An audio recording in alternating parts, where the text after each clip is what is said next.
George Soros, businessman, has talked about democratic revival in India because the Adani trouble will weaken the Modi government. And he is same Mr. George Soros, who in 2020 had pledged $1 billion to fight rising nationalism and had particularly singled out Prime Minister Modi. You know, Arif Saab, have we ever seen Indian businessmen speak so openly against governments in other countries or, you know, prime ministers of other countries? No. Where is the question? Where is the question? India is one of the most ancient civilizations. We never had colonies anywhere, even when we were at the zenith of our glory. So why we do not have that mindset? But Mr. George Soros, he has that mindset. They want the world, they feel that it is their right to dictate to the people all over the world how they should conduct their affairs. They are not ready to they suffer from that white supremacist mindset. And therefore, they try to poke their nose into the affairs of the others. And as I said earlier, now the world is recognizing our potential. People recognize and acknowledge that India is a great, ancient, continuing civilization. And even in countries of Europe, the performance of the Indians in every field of activity is yielding great results, is influencing everybody, impacting everybody. Therefore, always remember, unfair criticism is a blessing in disguise. Nobody kicks a dead dog. This criticism only shows that India is a country where things are happening. Indians are people who are on the path of achievement. And if I may quote Swami Vivekananda, he said, I do not believe in stargazing. I do not care about the future. But one vision I see clear as life is that India, that is Mother India, is sitting on her throne, rejuvenated, more glorious than ever. And the last sentence is more important.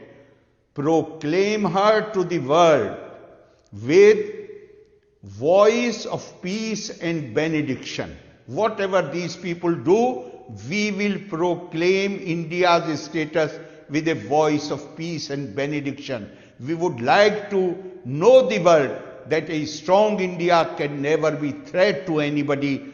Our culture is defined by Atma, that is the soul. Therefore, for us, every human being is potentially divine. It does not matter to us what race that person belongs to, what language that person speaks. Yes.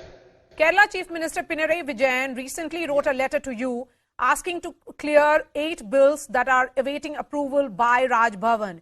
You have asked ministers to meet and clear your doubts. Reports are suggesting that they are likely to meet you tomorrow.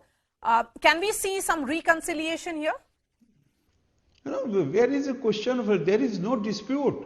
I had written to him 6 months back. In fact, last 3 years, I have written number of letters saying to him, it is your constitutional duty to brief me regularly. He never performed his constitutional duty. He never comes to Raj Bhavan. On these bills, I wrote to him about 6 months back. I have certain queries. I want to be briefed about them. More than 6 months. About 4 months back, he wrote to me that the ministers concerned will come and brief you. They never came. And last week he wrote to me that an appointment was given to them which was cancelled. He's talking about a day on which I was not even in Trivandrum. So I clarified it. I said, this is not right. Nobody has sought any appointment. Nobody has come to me. No appointment was given. No appointment was cancelled. So they are coming tomorrow. If they are able to satisfy me Because, for instance, on the question of the Lok Ayukta, the government itself wants to sit in judgment. Nobody can be a judge in his own cause. If they are able to satisfy me, I will clear the bill. If they are not able to satisfy me, I will further apply my mind. And if I find it a fit case, I will refer these things to Honorable President of India. Because don't forget, in 2001, Honorable Supreme Court in the case of Tamil Nadu has clearly said that the oath which governor takes to defend, preserve and protect the constitution and the laws is not a mere formality.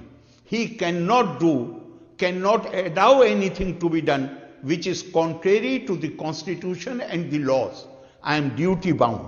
I cannot do otherwise. There is no dispute, therefore no question of reconciliation. They have to satisfy me that these measures do not contradict the provisions of the constitution and the spirit of those provisions and the laws. And I am open to discussion.